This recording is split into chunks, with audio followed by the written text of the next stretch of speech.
માતાવાડી વિસ્તારમાં ભગવાન શ્રી જગન્નાથજી, શ્રી બલભદ્રજી અને માતા સુભદ્રાજીની પાવન શ્રી જગન્નાથ સ્નાન યાત્રા મહોત્સવ 2026નું ભવ્ય આયોજન કરવામાં આવ્યું છે. જ્યેષ્ઠ પૂર્ણિમાના પવિત્ર અવસરે ઉજવાતો આ મહોત્સવ ભગવાનના દિવ્ય અભિષેક અને રથયાત્રા પૂર્વેનો અત્યંત મહત્વનો ધાર્મિક ઉત્સવ માનવામાં આવે છે. મહોત્સવ દરમિયાન ભગવાન શ્રી જગન્નાથજી, શ્રી બલભદ્રજી અને માતા સુભદ્રાજીનો વૈદિક મંત્રોચ્ચાર સાથે વિશેષ મહાઅભિષેક કરવામાં આવશે. ઉપરાંત હરિનામ સંકીર્તન, ભજન કીર્તન, દિવ્ય સ્નાન દર્શન, મહાપ્રસાદ વિતરણ સહિતના વિવિધ ધાર્મિક કાર્યક્રમોનું આયોજન કરવામાં આવ્યું છે. આયોજકોના જણાવ્યા મુજબ સમગ્ર કાર્યક્રમ ભક્તિમય અને આધ્યાત્મિક વાતાવરણમાં યોજાશે, જેમાં મોટી સંખ્યામાં હરિભક્તો જોડાઈ ભગવાનના દિવ્ય દર્શન તથા આશીર્વાદનો લાભ લેશે. માતાવાડી તથા આસપાસના વિસ્તારના તમામ હરિભક્તોને આ પાવન મહોત્સવમાં પરિવાર સહિત ઉપસ્થિત રહી ભગવાન શ્રી જગન્નાથજીના આશીર્વાદ પ્રાપ્ત કરવા આયોજકો દ્વારા ભાવભર્યું આમંત્રણ પાઠવવામાં આવ્યું. જય કૃષ્ણ, જય જગન્નાથ. જગન્નાથજીનો આજના દિવસે આવિર્ભાવ અને ભગવાન જગન્નાથજીનો આવિર્ભાવ એટલે કે એમનો જન્મ દિવસ.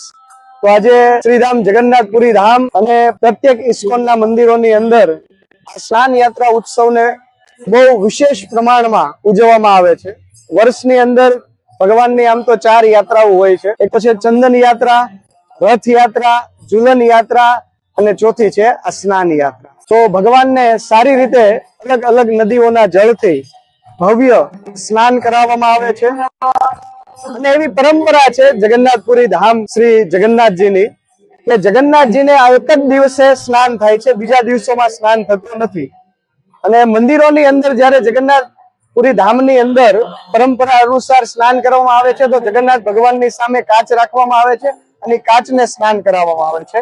પણ આ એક જ દિવસ એવો છે કે સ્નાન યાત્રાના દિવસે ભગવાન જગન્નાથજીને જાહેરમાં લાવે છે, જેથી જનતા એમના દર્શન કરી શકે અને સ્નાનનો પણ દર્શન કરી શકે. અને આજથી જ રથયાત્રાની તૈયારી થાય છે. આમ તો અક્ષય તૃતીયાથી રથ બનવાની શરૂઆત થાય છે, પણ મુખ્ય તૈયારી આજથી શરૂ થાય છે. તો અમે સુરતની ભાવભરી જનતાને, ધર્મપ્રેમી જનતાને આમંત્રણ આપીએ છીએ કે 16 જુલાઈના ગુરુવારના દિવસે ભવ્ય રથયાત્રાનું આયોજન ઇસ્કોન મંદિર વરાછા દ્વારા થઈ રહ્યું છે. આરંભ થશે મિની બજાર માનગઢ ચોક થી અને વિરામ થશે પ્રાણી સંગ્રહાલય. તો તમને બધાને ભાવભર્યું આમંત્રણ છે અને બધા જ માટે પ્રસાદની પણ વ્યવસ્થા છે. તો તમે બધા પધારો પરિવાર સાથે. જય જગન્નાથ, જય બલદેવ, જય સુભદ્રા મૈયા કી જય.